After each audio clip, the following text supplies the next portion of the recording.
سەی کانونی یەکەمی هەموو ساڵێک بە ڕۆژی جیهانی خاوەن پێداویستیانی تایبەت دیاری کراوە. لە کوردستانیش بە بۆنەی ئەو یادەوە مەراسیمی جیاواز بەڕێوە چوو. سەرۆکی کۆمەڵی ژینی کەم ئەندامان دەڵێت کێشەکانی ئەو توێژە بەراورد بە ڕابردوو ڕووی لە زیادبوون و هەڵکشان کردووە.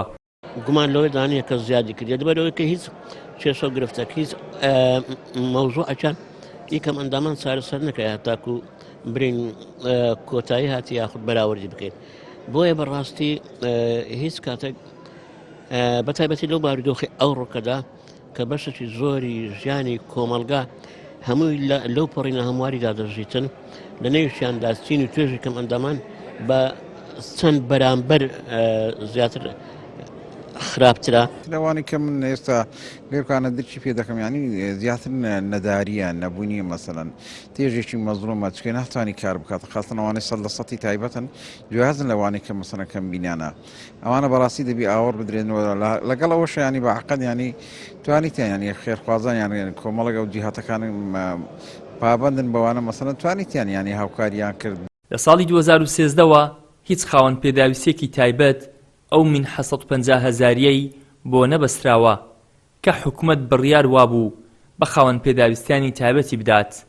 جگەلەوەش هیچ ئاوڕێک لە کەم ئەندامانی عەقڵی نەدراوەتەوە لە بواری هۆشیارکردنەوەی کۆمەلگا یاخود لە ڕووی دارایی و چارەسەری پزیشکیەوە.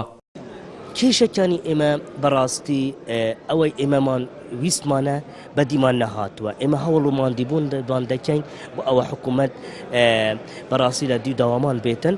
یاسای ژمارە 22 ساڵی 2011 لە ڕاستکردنەوەکانی هەمویان لەم یاسایە لەم حکوومەتە نوێیەدا ئینشاءالله هەموو بکەویتە بواری جێبەجێکردنەوە. هەروەها هەندێک کەم ئەندامان و خاوەن پێداویست تایبەت و کورتەوانە هەن تا ئێستا موچیان نەبەستراوتەوە لە ساڵی 2013ەوە. چەند کۆمەڵێک دامەزراون لە دوای ساڵی 2000ەکان کە کەم ئەندامی عەقڵین کە کێشە و ئاریشەی گەلێک گەوریان هەیە. ینی کۆمەلگاشە تاکو ئێستاکە قبولی ئەو بارودۆخەی نەکردووە. بۆ نمونە منداڵانی شەلل دەماغ، ئۆتیزم ئەوانە بەردەوام کێشە و ئاریشیان هەیە لە دام و دەستگاکان، لە شوێنە گشتیەکان، لە ژیانی ئاسایی خۆیان. ژیان و گوزەرانی خاوەن پێداویستیانی تایبەت ڕۆژ لە دوای ڕۆژ ڕوو لە خراپی هەنگاو دەنێت. لە ماوەی 12 ساڵی ڕابردووش حکوومەت و کابینە یەک لە دوای یەکەکان نەیانتوانیوە دەرگا بەڕووی خاوەنی پێداویستیانی تایبەت بکەنەوە و پێویستیەکانیان بۆ دەستەبەر بکەن. ئیدریس محەممەد، کەناڵی ئاسمانی پەیام، هەولێر.